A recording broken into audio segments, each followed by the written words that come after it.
PetrolPlaza has come all the way to Odense, Denmark to speak to one of the most innovative players in the fuel pricing market. A2i Systems has developed a pricing solution powered by artificial intelligence. It's now active in thousands of sites around the world.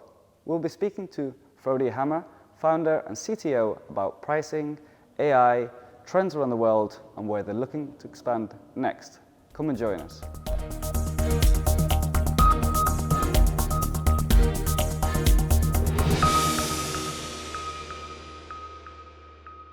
Yeah, well, the origin of A2i started 15 years ago when a colleague of mine and myself, we were both PhD students at the university, wanted to take AI out of the lab. So we were working on building AI capable of recognizing the playing behavior of kids on real physical playgrounds and actually modifying the games in these playgrounds here to fight obesity, get them to be a bit more active. And we saw a chance to kind of take this technology and bring it out into the real world. So what happened is that, one thing is that you are having a state-of-the-art technology, but coming out and finding a segment where you need to put it in, that's where you need luck, and that's where you need to be prepared for the moment when that luck occurs. And our luck was that we ran into A2i here in Denmark that asked us, hey, could you make a pricing system for us? And we were, yeah, sure we can. So we got some data from them. We had our ideas about how we would model that using the AI technology that we had developed. Bringing those things together was the start of A2i and the start of PriceCast fuel for fuel pricing. So the AI helps these fuel retailers by better understanding the customers on their forecourt. So what we saw out there is that a lot of fuel retailers are utilizing competitor prices and market knowledge and gut feeling when they're setting competitor prices. So by introducing science into the equation, that is the AI, suddenly we were capable of focusing on the customer-centric or the customer behavior on the forecourt, predicting the price sensitivity of these customers, predicting the expected behavior or strategy of the competitors, which then again could allow you to put in a strategy, an overall strategy for a site, saying that we want to achieve this volume budget or we want to achieve this margin budget without focusing on the competition, but focusing on the customers on your forecourt. So going from being highly competitor-centric, as we saw that this market was, the AI allows you to go over and move from being tactical, watching these competitor prices, reacting on them with the gut feeling, to be strategic, because the AI is capable of recognizing these points in time where you can set the price correct from the customer behavior, the price sensitivity of those, and trying to reach that overall strategic target that you have defined. So the AI has been condensed in PriceCast fuel as a simple product which allows you to essentially do whatever you want to do in fuel pricing. So we have everything, from rule-based pricing to what we call restricted AI to what we call advanced AI, because we acknowledge that when you bring something as advanced as an AI solution into the retail fuel industry, change management is a key to bring the customers from what they're used to with the rule-based pricing to having an AI system capable of setting the prices for you. So that it's a mind shift as well that we need to incorporate into these organizations. And those key things that you need to focus on. So instead of focusing on competitor prices, you'll be starting to focusing on important KPIs like your volume year-over-year index or your margin year-over-year index, your budgets and stuff like that, to make sure that you are just where you want to be, or the AI is making sure that you are just where you want to be.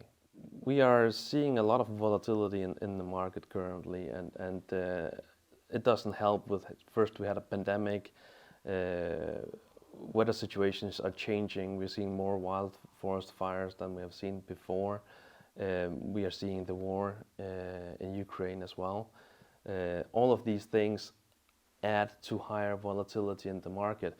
We can also see it on the regular fuel numbers. We can see it, the customers that previously used to fill their tank full are now filling it half and then gambling a bit on, hey, how would the prices develop tomorrow? Because the prices are very high, both in Europe and in the US. In the future, we will not only focusing on pricing fuel, but we'll also focus on why is the customer actually at your location, right? So are they there to fuel their car first and then use the C-store that's next to it? Or are they there for the C-store to buy lunch or whatever they are, and then they might fuel the car, was to fuel their tractor?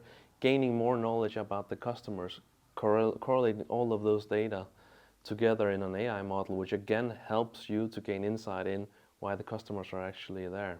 So we're mainly focusing obviously in the European market. That's where we're born. We are located here in Denmark, so we know the European market. But over the last couple of years, we expanded throughout North America as well. So obviously North America is a very interesting market for us to be in. We are seeing that the developments lately in the US market corresponds to what we have seen for the last couple of years in the European market. We are seeing the same results. So there's no question that we have a high focus on the American market, and we think that we have an excellent product that fits in there.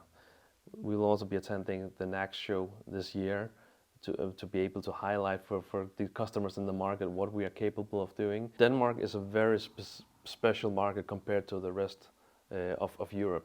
We have the highest density of fuel sites. We have all variations of fuel sites, both a lot of unmanned stations in the middle of nowhere to bigger sites, co-located with big electric chargers like superchargers from Tesla, or we have these clever networks here. So we are seeing all kinds of different configurations of sites, and that's kind of the perfect playground for you to build a product that you can bring out into the real world. The midterm and long-term goals for A2i is the expansion in these markets that we're focusing on. So North America is a market that we are looking a lot into right now, and then moving towards an optimization of the entire network and the location, figuring out the needs of the customers, not only from a fuel perspective, but from the entire ecosystem. Are they there for the car wash? Are they there for fueling the car? Are they there for using the shop? Or are they there to charge their electric vehicle? Labor is a problem, so going towards personal agents or personal assistants on your mobile phones that can actually give you those offers and those prices and those promotions that you might be looking for is some of the things that we want to help with as well. So all of these personalization around your relationship to the retailer that you're visiting that you probably can't get today because labor is expensive, labor is hard to get. You might not always get the smile from the desk clerk, but if you get the smile from an app that just brings you just the things you need for just a reasonable price, you'll definitely invest in a loyal customer in the end. So that's how we see it on a bit longer basis, that we'll be able to help our customers in reaching their customers.